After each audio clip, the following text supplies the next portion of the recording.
Greetings, adventurers, and welcome back to the maze. I am the master of mazes, and with us is the apprentice, Stephen, Howdy, my howdy. son, and also with us is Noggin, our official mascot.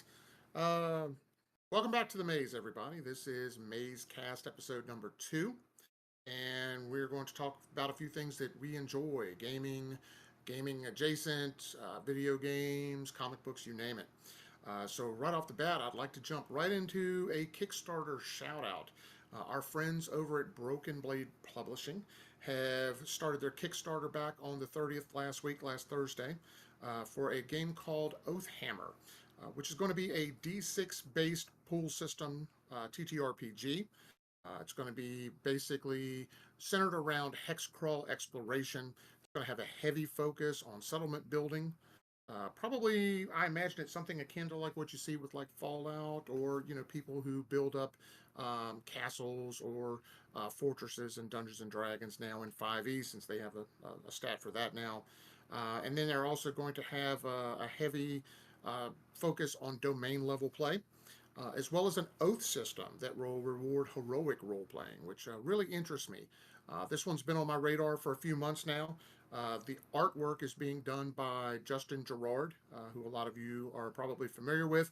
If not, we will have a link to his website and to his art down in the description, so check that out. But that's what we have as far as Kickstarter shoutouts for this week, and we're pretty excited about it. I did go ahead and back that on day one, so I'm excited to see where this one goes. Steven, did you want to talk about your Apprentices Corner? Yeah, sure. People that use our site know that we usually have a larger blog that does a lot of the D&D content that Dad's putting on, and we try to keep the main blog, which is called Scribbles and Scrolls, kind of more D&D based. But there is another blog that Dad and I decided to spin up that's called the Apprentices Corner, which I kind of post in a lot, but Dad weighs in there a lot too. And that blog is more for things that are they can be D&D adjacent, but not necessarily 100% D&D. And I did post a story there. My first post was kind of a character brainstorm called The Banished Prince, and that was a lot of fun. I love that, and I love playing Yep. with the Hero Forge miniature builder. But this time I went a different approach, and I wrote kind of a short story. The short story is very reminiscent of a character that I love named Ungoliant in the Tolkien mythology. And I always thought that character was so cool, and that character's kind of, only kind of reserved in the Silmarillion, which not a lot of people read. And I think that's kind of a Right. shame because there's a lot of awesome lore and a lot of really cool, uh, just characters and situations and like theoretical discussions in the Silmarillion. And Ungoliant was such a cool character to me because you learn about Morgoth and how he's just this ultra powerful enemy, and he makes Sauron kind of look weak, and he's even scared of this character. And I thought, Oh yeah. if I could meld a character similar to that kind of character into the D&D universe, and I am involved with D&D a lot because of Dad. I just don't have a super deep lore knowledge that Dad has. So I did a lot of research. It took me like 4 days combing through.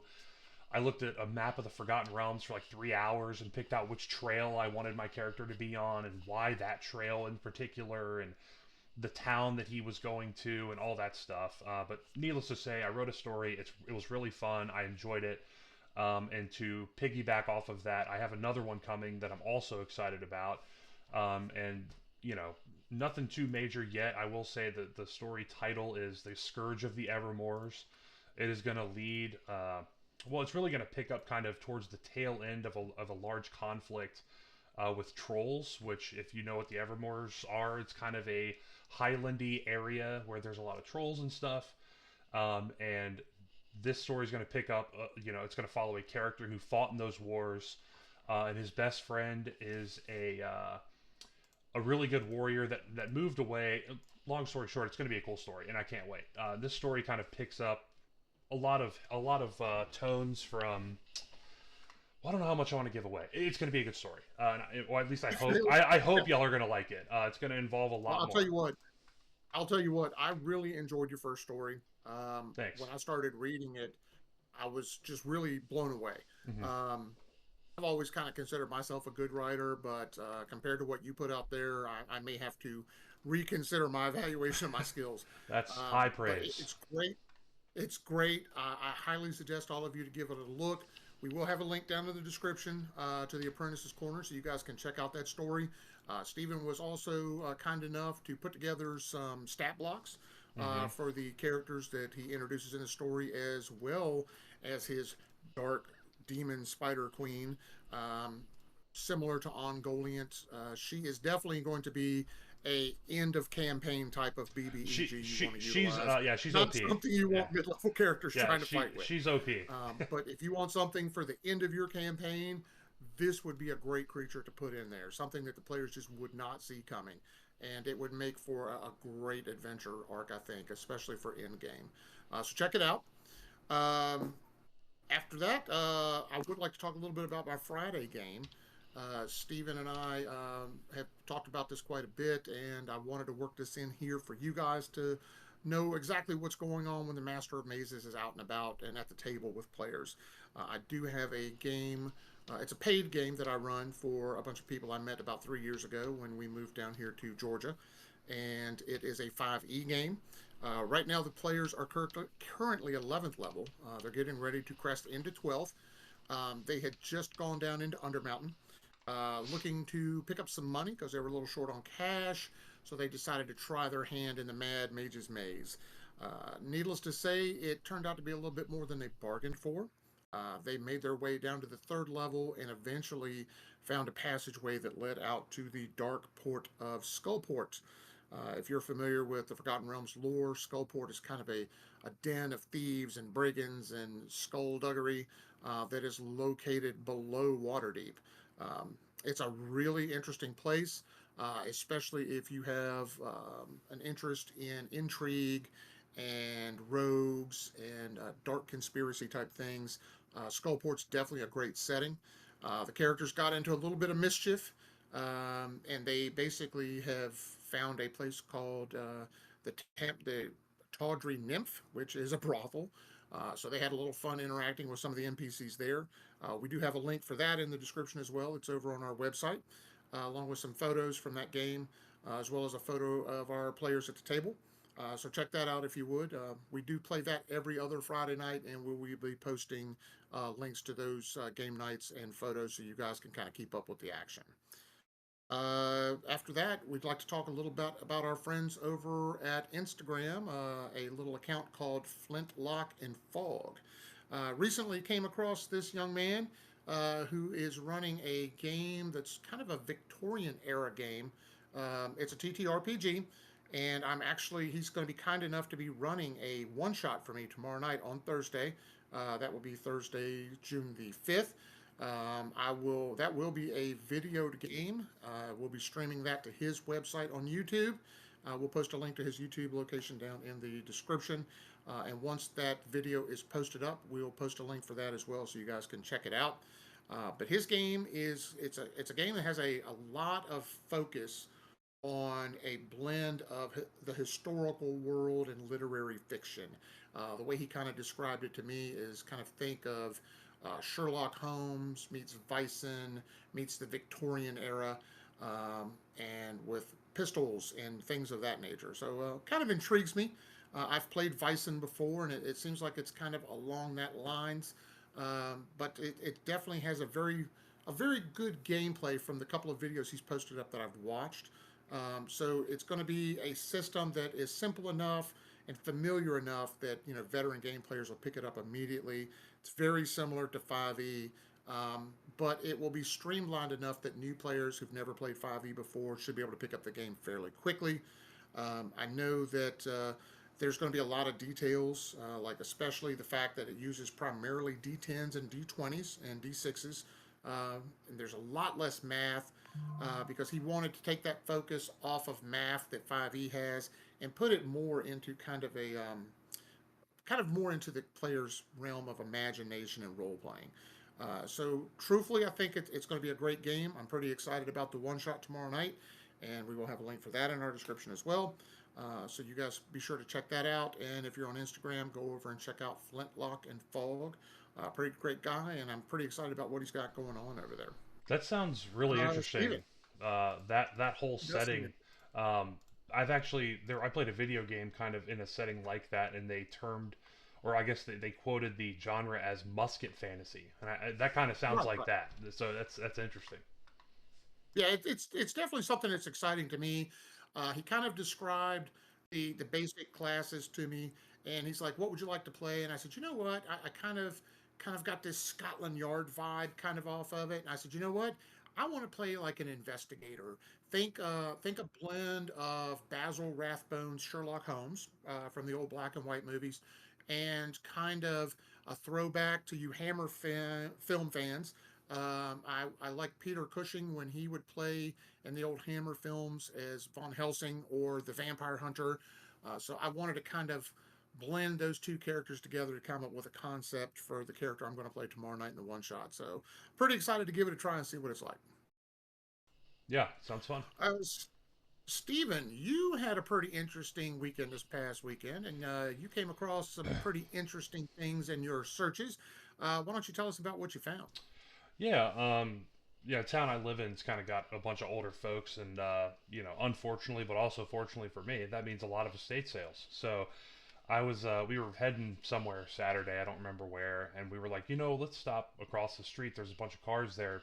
Probably means an estate sale. And normally we don't really find much, but I was combing through the house. There was some cool, older antique stuff, and I'm kind of a nerd, and they had some cool stuff that we brought home. But what really caught my eye is there was a sign, and it was like, oh, upstairs there's more stuff. There's books and all that. And I said, okay, well, let me check it out.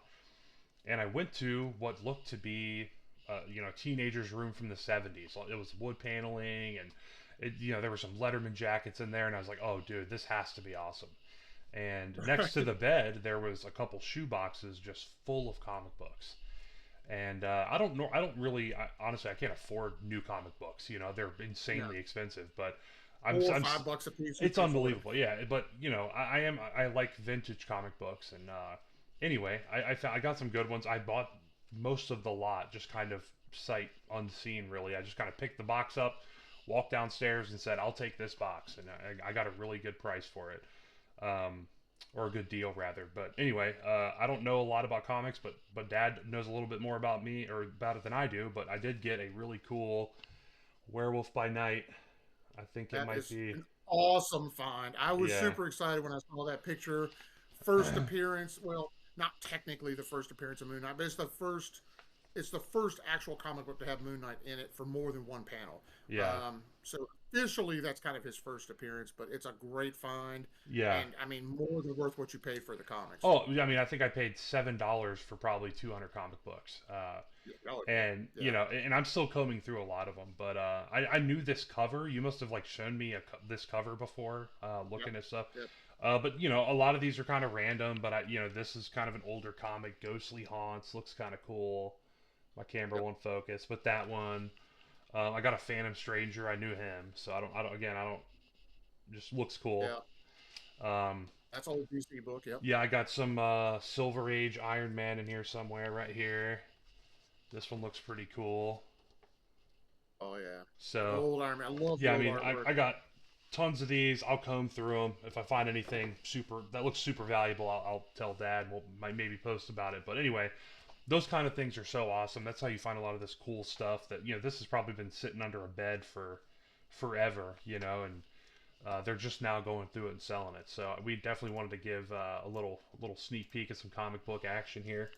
And that Yeah, that, raises another question. If you yep. perfect scenario, you go to an estate sale and you find the comic book you've always wanted. Well, what is that?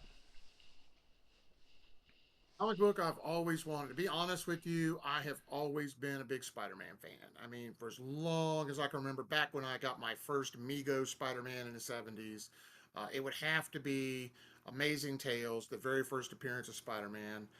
If I could find one at an estate sale or garage sale or something like that, that would be the holy grail for me to find. I've seen one time Mm-hmm. at a comic shop that was behind glass that you couldn't touch.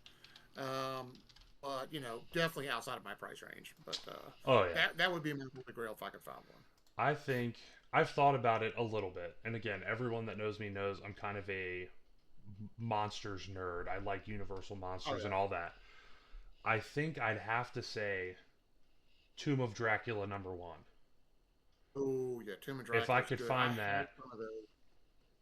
I and had some of those back in the days when I was collecting comics, and I sold off all my comics probably 25 years or so ago. And I didn't have a lot of them. Most of the ones I had, I picked up from like yard sales or somebody would give them to me or something. But they were always a good read, and they introduced the character of Blade.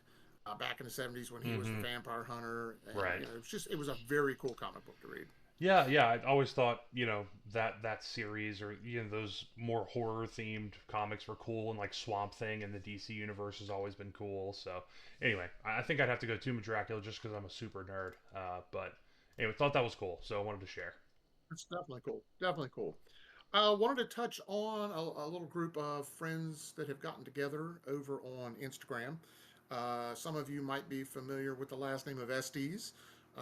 Rose Estes is the one who wrote a lot of the Endless Quest books back in the 80s. And we've talked about her in our last episode. And we mentioned her son Daniel. Daniel and I have become friends over the past couple of years.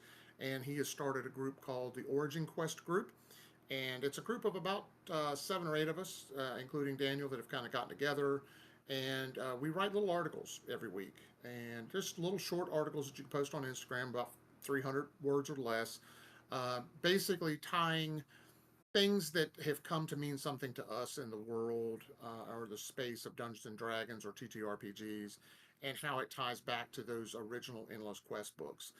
I've written a couple of articles which have been posted up. We've got them over on our website, so we'll have our link for our website in the description below. You can check out the website and see our Origin Quest articles that we've posted up. I've got another one coming up on Monday the 16th about perseverance, which was kind of personal for me. I've got a friend that's going through a pretty tough battle with cancer, and he was diagnosed as being in remission about 6 months ago, and unfortunately, it has come back, and it's stage 4. So he's fighting for his life right now. And if there's anybody who's the embodiment of perseverance, it's this gentleman. And that kind of struck home for me, so that's what I wrote into my article. So when that drops on the 16th and it goes live, we'll go ahead and share a copy of that as well. But Looking other forward than to that that, one. Looking forward to that one yeah, big time. that one should be a great one. Any recommends, Steve? I think you said you had something you wanted to share with everybody, something in the world of gaming. Imagine that. So Imagine that. yeah, so I travel a lot for work, and I travel a lot for family. It's pretty rare that I'm home 3 days in a row or 3 nights in a row. I was like, man, I really miss, playing games, and I can't really throw my computer or a PlayStation 5 in my backpack. I'm not that rich. I can't walk around with a PS5, but I did get a Steam Deck, and a Steam Deck, for those who don't know what about PC Which gaming. I was one of them until Yeah, about yeah, 20 like minutes we ago. just talked about it. But Steam is basically how you have games on a computer. I mean, there's other ways, but really the big way is Steam, and they have made kind of a Right. handheld Nintendo Switch esque handheld console for PC Right. games. And I bought it kind of on a whim. I was like, oh, I had some overtime, whatever, I'll just get it. And Mhm. lo and behold, it's like amazingly powerful. It can play all the games I play. And it's not like I'm playing super demanding games or anything, but I play, if you read my articles on the website, just kind of that I throw out there into the void, I play a lot of Diablo. I like ARPGs. I like the power fantasy of an RPG game where you start out at level 1 and by the end of it you're just wiping whole screens of enemies. It's fun. But anyway, Right. the Steam Deck is incredible. It can play every game I have on the highest settings, and you can take it with you. And not only that, the support for the peripherals, like having a docking station, a headset, a controller. I mean, you can even run a Bluetooth keyboard and mouse to it. It's like a little computer that you can take with you. And so far, I've been wildly impressed with it. It's hard to impress me with technology. I mean, I work in the field. I'm an IT engineer, and I thought it would just be kind of a cool thing to have, whip out of the backpack like a party trick, and it turns out this thing is legit, and I love it. So I couldn't recommend that enough. Excellent. Yeah, I'm gonna have to definitely check that out. My gaming online has been kind of stagnant of late. A lot of my time gets eaten up with work and then things around the house, and then trying to keep brushed up on my games and doing content when I can. But I would definitely be interested in something I could take along with me on trips that I could use to game and kind of get back into that field. So It's great. Yeah, it's I'm awesome. definitely interested in checking that out. But we'll post a link for that in the description as well, for those of you who are interested. But that's all we've got for this week. What we'd like to do is thank all of you for tuning in, and if you're still with us, we do appreciate you. If you like the content, please jam down hard on that like button and consider giving us a subscribe so you can stay up on our content and follow us as we continue to grow this little corner of the nerd community. We hope you're all along for the ride. We appreciate you visiting us here again in the maze. And until next time, adventurers, stay safe, and we'll see you again in the maze. Bye, everybody.